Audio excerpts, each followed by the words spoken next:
Listen, I poured the smallest, it's not the smallest, but I poured a really small glass of some iced pumpkin coffee from Starbucks that my wife bought as a surprise because you know what? I'm in it for the long haul today as we do a full album reaction today. Eloy, their album Floating. I've been wanting to come back to Eloy for a while, and it feels like the right time to do so. So let's go ahead and listen to the third album from the band, released 1974. The album being suggested to me by quite a few of you: Richard Karbowski, Ertu Sensi, Pentagrammaton, Eric Berg, Dennis Yalkin or Yalcin, and then Claudio Santos. Can't read today. That's why I need the coffee.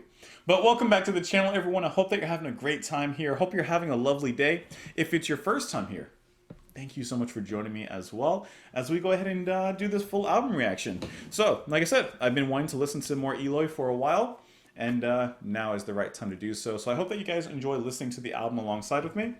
Originally, I was going to listen to all the tracks individually, but there's only 5 of them, and even though they're of a little bit longer length, some of them, it's only 5 tracks. I'm like, you know what, let's just dive on it. So let's go ahead and put on the headphones. Let's take the first sip of this Starbucks pumpkin latte coffee because I haven't even had it yet. Let me see. A little sweeter than I like. If I'm being honest, it's a little sweeter than I like. I would coffee that down or maybe coffee that up. Like, give me more of the boldness, less of like the sugar. But that's a nitpick. We'll sip on it as we move forward. Let's go ahead and listen to the first track here, which is the title track, Floating. I mean, you jumped right into it. Woo!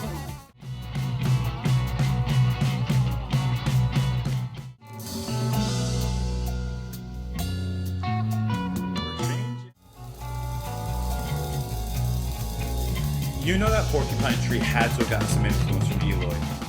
Okay.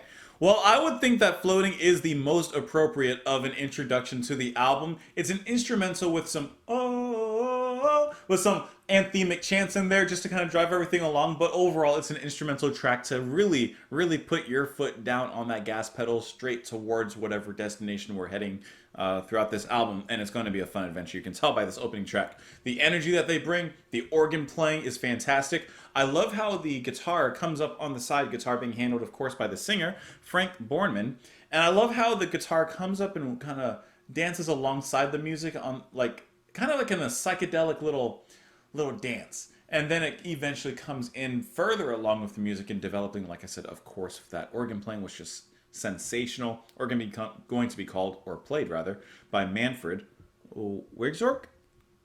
We'll just call him Manfred. But it's really fantastic. And then the drums are really, really good, especially in that moment where it kind of breaks away from the rest of the horses and gets down on that little break.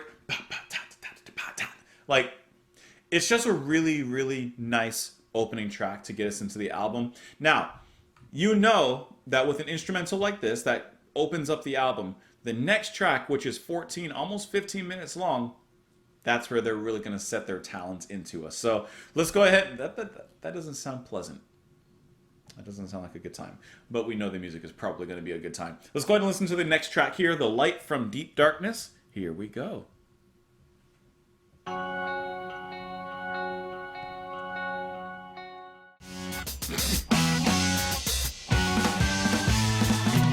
Well, there's your explosion.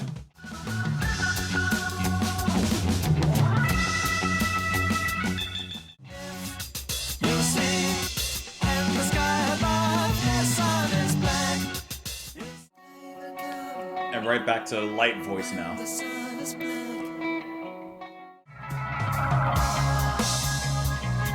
Or it might come down. Who knows?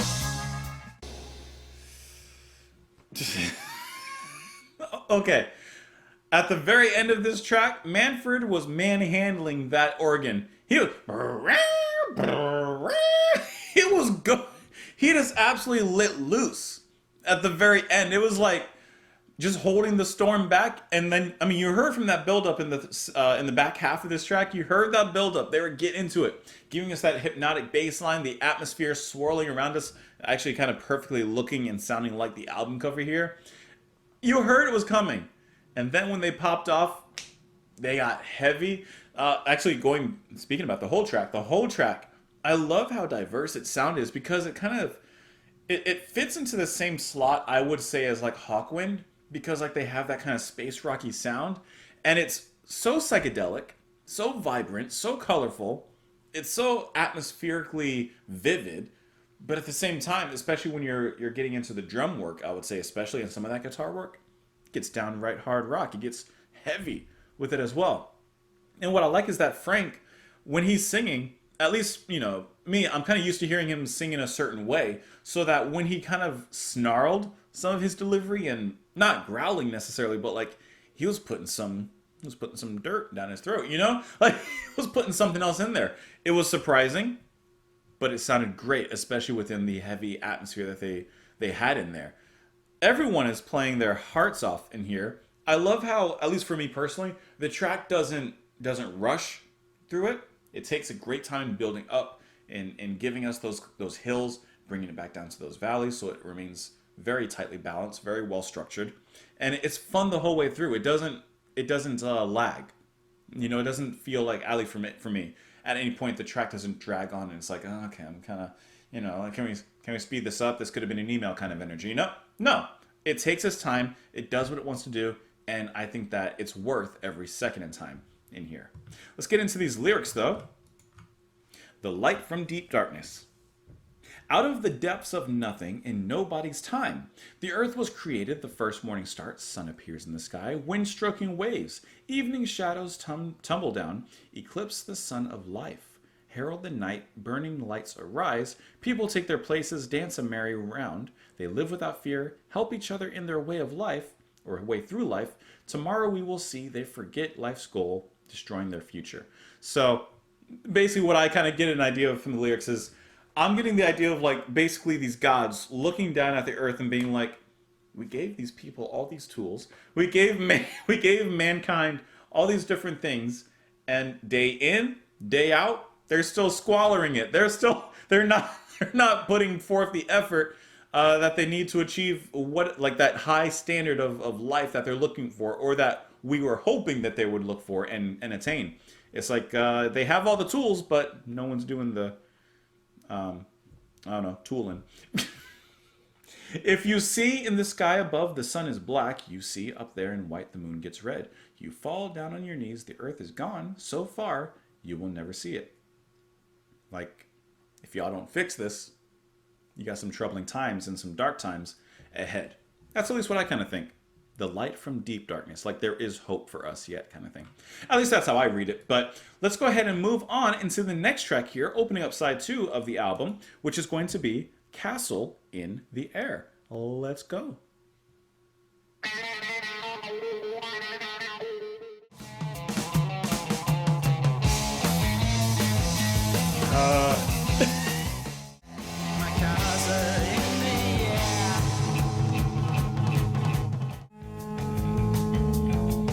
That's a cool little duo there.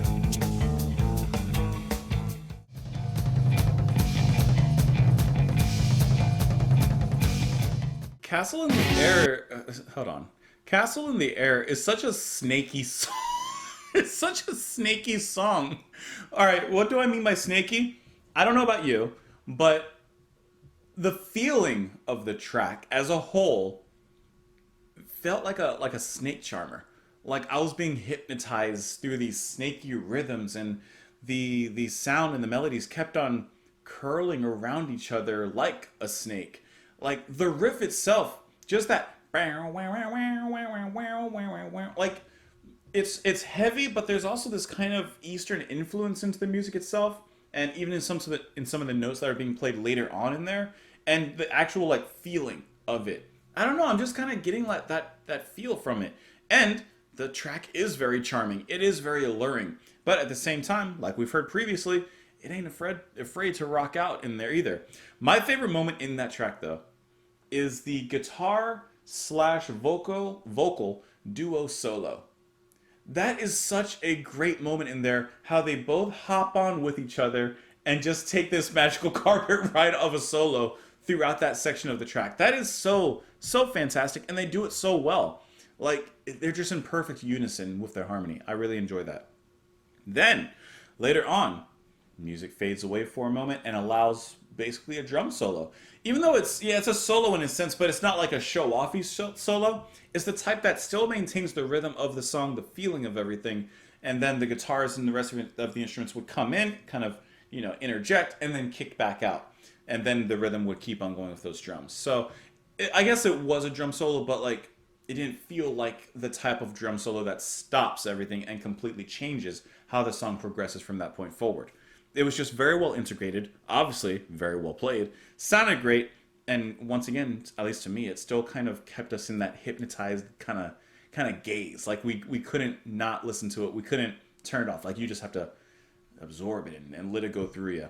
I thought that was awesome, and obviously the way they brought that riff back at the end, fantastic. Everyone's just so talented on here. Everyone's playing so well, and it's a joy to listen to.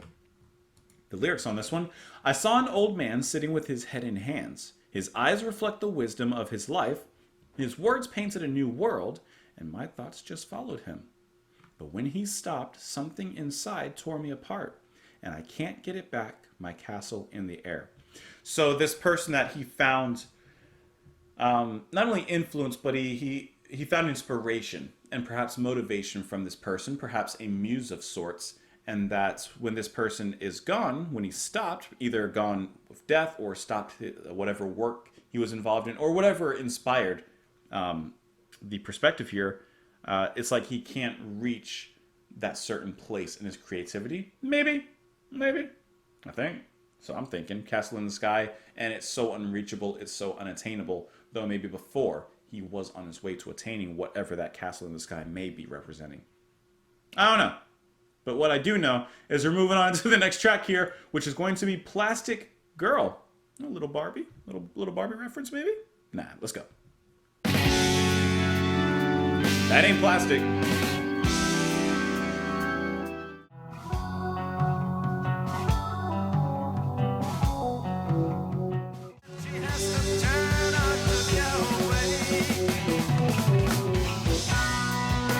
You knew it was coming in.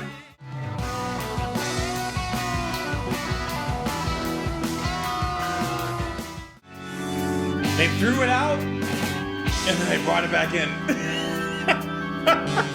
Are you guys having a good time listening to this album? Because it is such... I'm going to sound like a Gen Z right now. It is such a vibe, though. You can't deny that. This whole album has just occupied a certain space, literally a certain space, like with their atmosphere. I mean, it sounds so good. I don't even know where to begin. One, the way they go back and forth between, like you heard, that very atmospheric with the drums, the guitar, the organ, which you heard in the very beginning of the track, that with the drums just lightly padding, providing a lot of ambience in the music there. And of course it gets into those very heavy moments, especially when the drums become involved. But it's really the atmosphere between, I would say in this track, organ and guitar. So it could either be Manfred with Frank, but I'm also going to assume, since Manfred's also credited with guitar in this album, that he's kind of handling a bit of double duty in here. And that's what gives this track specifically, but a lot of the tracks here, that cosmic atmosphere that still rocks hard, like a shuttle through the stars. It's the best way I can describe that. And then Frank's vocals here are, for the most part, very soft, just kind of laid back, in tone with a lot of the music here. But when it gets heavy, it becomes psychedelically heavy. It just kind of launches you. Like, it just sends you. And I like that journey. I like that space exploration within the scope of the music here that's being played. I think the solo, the guitar solo that came after the organ solo here, is probably my favorite moment in here. And I like how we sat with it for a time. It didn't rush, didn't delay. It was just a perfect amount of time to listen to that. She lives in a plastic world. She talks in plastic words. I must have been wrong when I thought she was different, because her lips and her eyes seemed like a sea of delight. She whispered in my ear words of boundless feelings. I was bewitched and I knew we could spend the night together. But we'll never get the truth of our dreams and wishes. She must know that I have to go on my way. She must learn that she has to turn or go away. So this isn't going to be a long relationship. This is going to be more of a quick thing. There's no place for me in a plastic world. I'll never talk to friends again in plastic words. Why people don't understand the emptiness, they'll never learn it with their plastic brains. So he's also making a judgment call on, vanity and only looking at the outside, people being fake with one another, being fake even to themselves. We never had the chance to live with each other, but I will remember the irresistible moments. The synthetic world destroyed all my feelings. She's a girl full of plastic. She's a plastic girl. So he's saying perhaps she's maybe a little vain. That relationship just didn't quite work out for them there. I guess she could have also been a material girl. That wasn't as good as I thought it was. Let's move on into the final track here of the album. let's move on to the final track here, which is going to be Madhouse. Let's go ahead and get into it. Here we go. They're just into it today, huh?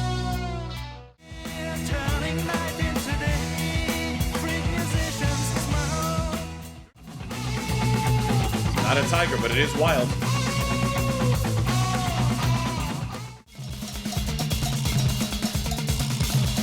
Bring it all down.